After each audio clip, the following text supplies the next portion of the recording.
Hi everyone, in this video and possibly series of video, I want to share with you my experience learning shaders. I've been doing game development for about a year and a half now, and when it comes to writing shaders myself, I'm always scared and I think I can't. But I don't want that anymore, so I decided to learn how to make shaders. Because I learned the best by making stuff myself, I decided to learn by trying to reproduce effects I see in games and everywhere else. For this first episode, I'm starting with a very simple shader that I saw on the Epic Game Launcher. A little disclaimer, I'm making these videos as I'm learning shaders, so please be kind with me. I'm here to learn and share it with you, so if I'm making mistakes or if you have a better solution, please tell me in the comments or make a pull request on my GitHub repo, link in the description. Now that it is said, let's get started. I saw this effect in the Epic Game Launcher. When you download the game, there's this cool effect where the image is in grayscale to start off and becomes colored as your download progresses. I think it's a good starting point to learn about shaders, as it should be relatively easy to make. So let's get to Godot. To make this shader, I'm using a simple image. It's the one I'm using on my GitHub repo. To create the shader, under Material, click New Shader Material, and under Shader, New Shader. I'm choosing to write the shader for now, but I think it could totally be done with a visual shader. This is something I need to try in the future, especially because I'm used to visual shaders with Blender. When we start a shader, we must start by telling Godot what is the shader type. I know I want a canvas item because I'm working in 2D. Spatial would be for 3D rendering and particles for particle system. The first thing I want to do is turn the whole image to grayscale. For that, I check the code from KidsCanCode Grayscale Shader. It's pretty simple. We want to make the average of the R, G, and B channel. For that, we first need to sample the image. We do that by using the texture function. I'm passing texture, which is the texture of the image because the shader is applied to this image. UV is the coordinate of the pixel we're sampling. We'll get back to the UV right after because this is super important. Then I calculate the average by summing the R, G, and B components of the pixel and dividing it by 3. To visualize this, we can plug our calculation into the output of the shader. We do that by setting the RGB components of the color output. Little tips: if you create a vector by passing only one value, it'll be used for every component of the vector. So here my vec3 average is equivalent to vec3 average average average. Also, you can note that we are not using the alpha channel, so the transparency would be lost. We can keep it by simply setting the color output alpha channel to be the alpha channel of the texture we sampled earlier. Note that the technique of getting the average of the colors to make grayscale output is not the most accurate for the human eye. I've linked in the description a cool article about that. But in short, our eyes are more sensitive to certain colors, so it would be more accurate to do a weighted average. Okay, now that we have the grayscale shader, we need to find a way to select between colors and grayscale. Also, I want to be able to set this limit from the script. For that, we'll use a uniform. It's basically a variable that can be set outside of the shader. So for example, in the editor or through the script. I'll call it percentage, as it will represent the percentage that has been downloaded. I'm using a float because my percentage is going to be from 0 to 1. Also, I'm setting a hint range to make sure the value can't be set lower than 0 or higher than 1. Super useful to test the shader in the editor. Now that we have this percentage value, we need to find a way to set the pixel color based on this value. Basically, if the pixel position is smaller than the percentage, it must be its original color, and if it's higher, it must be grayscale. Remember, earlier I talked about the UV coordinates of the texture. Well, this is going to be useful now. Basically, the UV is a vector mapping the texture from 0 to 1. So the first pixel is 0, 0, and the last one in the bottom right corner is 1, 1. Because in shaders, colors are represented with values between 0 and 1, we can actually visualize the UV coordinates. By plugging the UV inside a vec3 and using it as the output color, we can see the value changing. So if I plug the Y component, we can see a gradient going from 0, black, at the top, to 1, white, at the bottom. And if we use the X component this time, we see a horizontal gradient. This looks like something very useful to make our loading effect, right? So now we know we have to use the X component of the UV coordinates. We now need to compare the UV.X value to the percentage value for each pixel.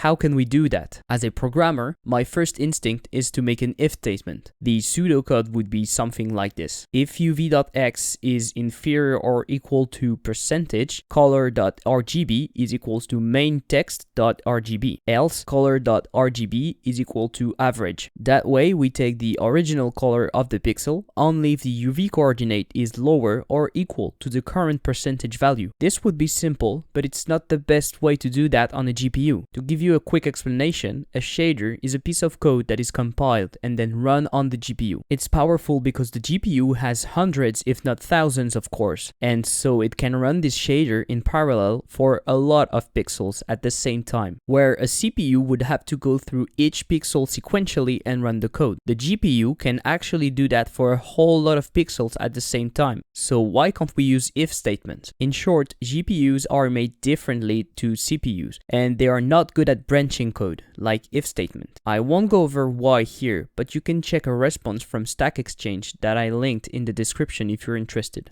Also, I'm not entirely sure how it would affect performance in real life, but learning different techniques is a good way to keep our brain working, so I think it's worth it. We can actually write our logic in another way, and for that, we want to use the step function. This is a built-in function that takes two arguments, a and b, and returns 0 if b is lower than a, and 1 otherwise. It's basically doing a comparison, so we can use that to choose between color and grayscale. So by writing the following, we are doing exactly that. Let's take a percentage with a value of 0.5 to see. The first part of the operation will keep the original color. If the uv.x is lower than percentage, step returns 1, so main tx.rgb value is kept. For the second part, we simply reverse a and b in the step function, so we check if percentage is smaller than uv.x. Because this is not the case, this part is equal to 0, so the grayscale part is equal to 0 also. To sum up, all uv.x inferior to percentage will take the left part of the operation, and the uv.x superior to percentage, the right. And with that, we can simply change the percentage to animate the loading. Of course, you could do some more processing, maybe add a bar to make a better delimitation between the color and the grayscale, or add a wave-like effect to make the loading more interesting. But I leave that to you. I hope you liked this video. This was a cool experience for me to make this shader. Remember that I'm learning as I'm making these videos, so if I'm making mistakes or things could be better, please tell me. Or better, make a pull request on GitHub. I already have lots of ideas to make, but if you have suggestions, please leave them in the comments below. As always, the sources are available on my GitHub,